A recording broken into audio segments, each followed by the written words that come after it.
This is Mark Bell from SuperTraining.tv, Super Training Gym, the strongest gym in the West, answering more questions today for the Power Project, brought to you by DangerouslyHardcore.com. We got a question for the Power Project today it's in reference to a video that I shot with Stan the Rhino Efforting, where he talks about bench pressing with bands to build explosive strength and to build explosive power off of your chest. Now let's first of all open the floodgates open to any and all athletes. I want everyone to realize that when training with bands, it can build explosive power for any sport, not just powerlifting. It's not just an exercise for Stan Efforting. It's not just an exercise for guys at Westside Barbell. It's an exercise. Band training should be an exercise done and practiced by everyone at some point. Some may like to do it more than others, but everyone should be doing it at some point. And why should you be doing it? What's the benefit? What does it do for you? That's always the bottom line here at the Power Project, trying to kick it to you straight and figure out what's going to help you out the best and what's in your best interest. So what do the bands do? The bands help to teach your body to accelerate. It helps to teach your body to produce more force. You're going to, repetition after repetition after repetition, you're going to teach your body to become more explosive, to apply more force to the bar each and every rep. If you were to do a set of 10, well, let's just say 95 pounds on the bar, just bar weight, 95 pounds, 25 on each side. Everybody got me? Page 43? All right, Power Project Army, here we go. Got 95 pounds on the bar, and you do 10 reps. And let's just, for argument's sake, say that it took you about 20 seconds. If I throw on an additional, let's just say 50 pounds of band tension at the top, say it's 25 at the bottom, somewhere along those lines. So we got 95 and 50, whatever that equals out to be, robot. 95 and 50, what are we at, 145? We got 145 pounds now at the top. And at the bottom, 95 and, what did I say it was, 25? Whatever that equals out to be, 135, somewhere in that range, 115, whatever it might be, 115. So we have accommodating resistance. Weights are lighter at the bottom, and they're heavier at the top. And due to that fact, because of that, you're going to be able to move that weight faster than you'd be able to move the 95 pounds without the band. So if we were to time you, tick, tick, tick, tick, tick, it takes 20 seconds for you to do 95 pounds. It might only take you 18 seconds to complete 10 repetitions with 95 pounds on the bar and a band. Obviously, there's going to be some variation in there. Obviously, there's going to be, different people are going to do different things. But that's about the gist of it. That's about what it does. That's about how it works. It's teaching your body to apply more force. Now, it's also doing a couple other things. Louis Simmons refers to it as overspeed eccentrics. And without getting too complicated, basically what that refers to is that when the weights are pushing into you on the eccentric, the lowering portion of the lift, that is absorbed in your body and it gets stored, what is then called kinetic energy.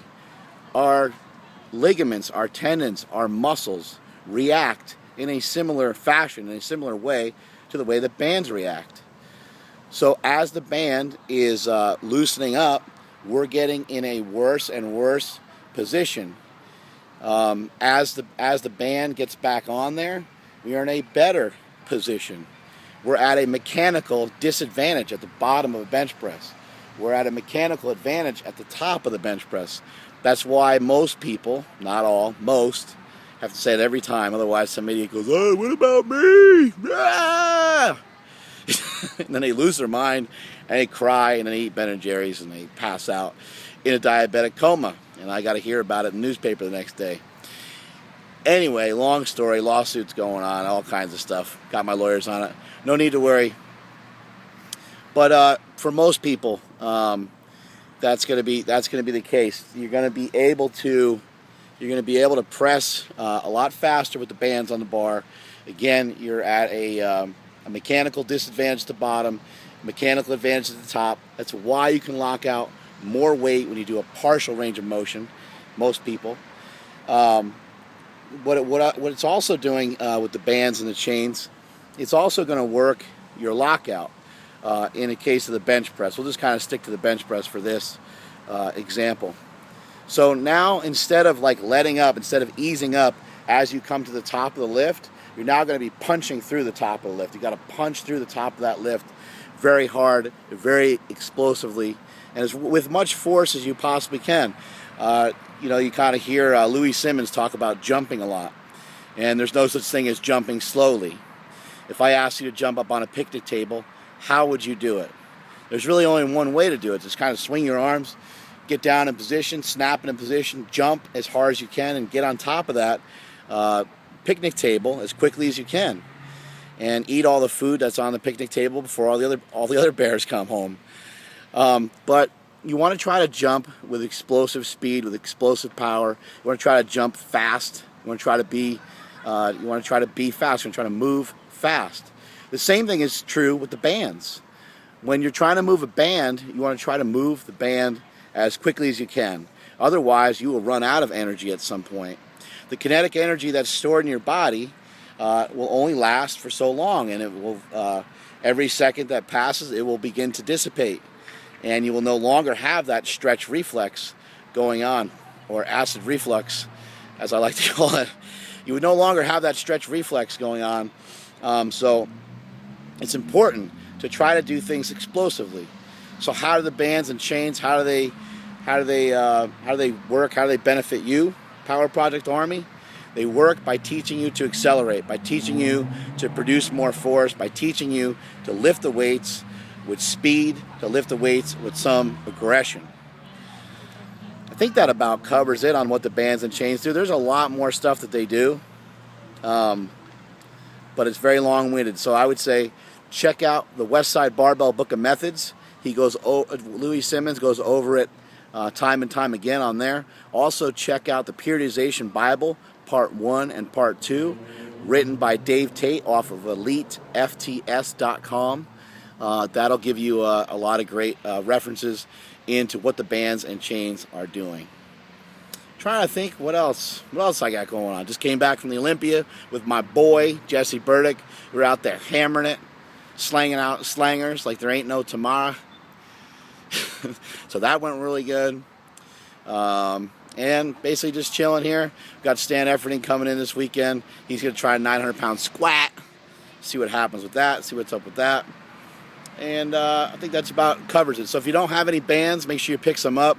RogueFitness.com carries them. That'd be a great place to start. Great place to get a hold of some bands. If you're new to bands, you only need the smaller versions of the bands. So just buy the smaller stuff. You don't need to buy the big, huge, giant, thick, more expensive bands until you get a little bit stronger. Let's see. Oh, I got one more thing to share with you. Almost forgot it, but now I remember it. I was hanging out with the GOAT, the greatest of all time, Edward Cohn. He was talking to me about the deadlift, because God knows I need help with that. So we were talking about the deadlift, and he was kicking me some crazy knowledge. Guy knows a thing or two about a thing or two, and he certainly knows a thing or two about deadlifting. 901 deadlift at a 220-pound body weight. One of the most successful powerlifters of all time. Definitely one of the greatest deadlifters of all time. 887 deadlift conventional. 901 sumo deadlift done raw. Just unbelievable list of accomplishments. Goes on and on and on forever. And that's why anytime I get a chance to talk to the guy, I try to bleed him dry of everything that he knows, because he's got a lot of knowledge inside that dome of his. But this is amazing what he told me. And he said, Bell, you freaking fat ass, here's what you need to do. He didn't say it like that. If you ever met Ed Cohn, you'd quickly realize why he is the greatest of all time. He's the greatest of all time on the platform and off the platform. Awesome dude. Anyway, what he told me was, he said, you need to work on some repetitions. You work on repetitions, that's going to teach you that groove over and over again. It's going to teach you how to get tight over and over again.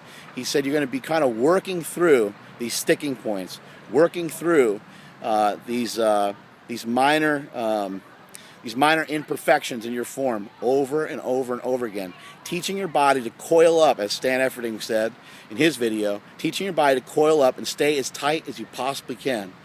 And it's gonna reassure, it's gonna basically just stick. I picked the wrong word there. Can't think of the right word. It's gonna basically stick inside your head you're going to kind of have that muscle memory to go off of as you do those repetitions like that. So you want to do the repetitions over and over and over again, doing sets of 6, 7, 8 on a deadlift with pretty good weights will teach your body how to overcome bad form, basically, because you'll get yourself into these compromising positions if you're not careful. And by just blasting through them, Louis Simmons refers to them as mini maxes. By blasting through these sticking points and plateaus with multiple repetitions, multiple times, you're going to make your body stronger and prepare yourself in the future to be able to hit those bigger weights that you're looking for. But he also said this, he broke it down like this. He said, you know, if you're about to go out in a snowstorm, do you want to be the first car on the road or do you want to be the last? So basically what that means is the roads have already been plowed. You've already gone through all that sludge, all that snow, all the sticking point. Everything's already been cleared off. And when you come down the street as the last guy, it's nice and clear and it's smooth sailing. So his point was build a base, build a big base each and every time, do the repetitions, clean out all the junk before it's time to go heavy. And that is it from supertraining.tv. Later.